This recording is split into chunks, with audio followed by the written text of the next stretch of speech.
একটা ছোট্ট গ্রাম, চারদিক জঙ্গলে ঘেরা, মাঝখানে একটা প্রাচীন কৃষ্ণ মন্দির। মন্দিরটা খুবই পুরনো, ছাদের টালি ভাঙা, ঘণ্টার দড়ি ছেঁড়া, কিন্তু প্রতিদিন ভোরে একটা কণ্ঠ শোনা যেত, মিষ্টি সুরে, ভক্তিতে ভরা। হে গোবিন্দ, আমার প্রাণ তুমি, আমার প্রভু তুমি। একদিনের ঘটনা। সেদিন গ্রামে মেলা ছিল।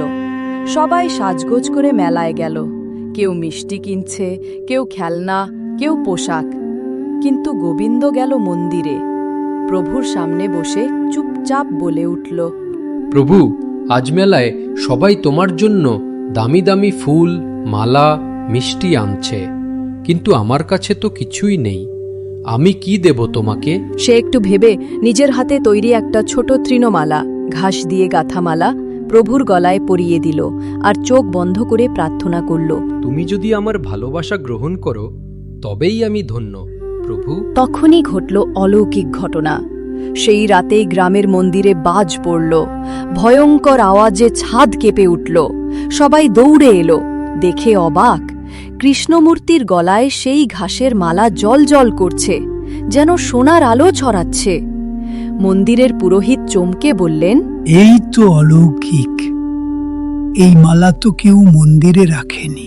গোবিন্দ ধীরে ধীরে সামনে এলো, মাথা নিচু করে বলল, আমি পরিয়েছিলাম, প্রভু যেন আমার ভালোবাসা ফিরিয়ে দিলেন।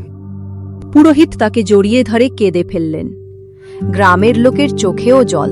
তারা বুঝল, প্রভু সম্পদ নয়, হৃদয়ের ভক্তি চান।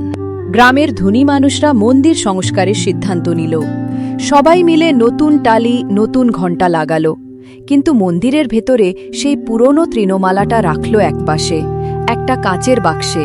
লেখা রইল, ভক্ত গোবিন্দে, ভক্ত গোবিন্দের ভালোবাসা প্রভুর প্রিয়তম দান। সত্যিকারের ভক্তিবস্তু নয়, হৃদয়ের পবিত্রতা।